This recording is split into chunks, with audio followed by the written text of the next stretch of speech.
On Wednesday next week, I got home from school with this strong feeling to dress up again. Emma and I hadn't really talked much about it lately because she was working late shifts, and our schedules barely crossed. When I got home that day, Emma had already left for work. I figured since I was all by myself in the house, I could try being a girl again. Emma had mentioned that the middle drawer in her dresser was for my things, and I could borrow her clothes anytime. After my bath and shaving, I decided to try the part about douching on my own. It took me about an hour, filling myself up and making sure I was all clean inside. Once I started, I didn't want to stop. It felt really nice. Maybe you should try it too someday, sweetheart. The real challenge was seeing how much water I could hold inside and for how long. After finishing, I went to my sister's room to get ready. First, I tried putting on makeup. It took a few tries, but I managed to get close to what my sister did over the weekend. Then I put on my wig and styled it a little differently. Once my hair was set, I went to my drawer and chose my lingerie. I dressed slowly, enjoying how the undergarments felt, especially the stockings. Then came the big decision of what to wear. I picked out a really fancy white blouse and decided to wear my sister's short black leather mini skirt. It hugged my hips and showed off my legs. Finally, I slipped into Emma's 5-inch heels.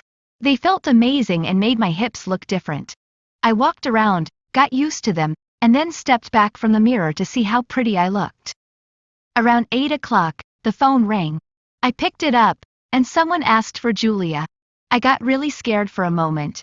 I couldn't speak properly, so I just mumbled that they might have dialed the wrong number. The voice hesitated and then mentioned it was Mia calling. That jolted me out of my daze, and I quickly confirmed that they had the right number and that I was Julia. Mia laughed and apologized for startling me. I said it was fine and that I'd probably get used to it. She then asked what I was doing that night, and I told her about getting dressed up. She mentioned she had done the same and asked if I wanted to come over to her place. I felt frozen again and didn't know what to say. There was a long silence, and then Mia offered to pick me up, promising not to keep me out too late. I thought, why not? So, I agreed. She sounded happy and said she'd be over in an hour. After I hung up, I rushed around the house, fixing my makeup, checking my outfit, and a million other things. Finally, I calmed down, only to hear the doorbell ring. My heart raced, and I peeked out the back window. It was Mia. I was relieved, thinking it might have been my parents' or sister's friends. When I let her in, I couldn't help but notice how amazing she looked. She had on a short coat, and underneath was a short black lace-up dress, black stockings, and those daring high heels. Her hair seemed longer, so I asked if it was different from the weekend. She said yes and mentioned she had 5 wigs, 4 blonde ones, and 1 brunette. She offered me a chance to try them on. I asked if she wanted a drink of coffee, but she said if we wanted to be home on time, we should head out. I grabbed one of my sister's coats and a purse, and off we went. Mia lived in a downtown apartment building, so we parked in the basement and took the elevator. I didn't think much about it until the elevator stopped on the main level. I panicked when I realized someone might step in.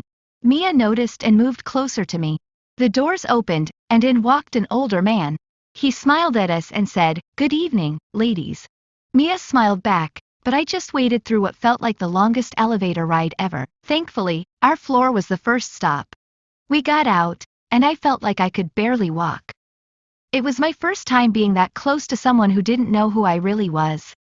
It was kind of thrilling, in a way. Once we were inside Mia's apartment, I started to calm down. She made us cool drinks. She asked me to sit next to her on the couch and talk about how it felt to be a girl. We talked about a lot of girly things like fashion and makeup. Our chat went on for about an hour. After our friendly conversation, she dropped me back home. I had an amazing few days as a girl, but our parents came back home. My sister said she'd figure out a plan to continue my dressing up. I thanked her and hugged her with a lot of love,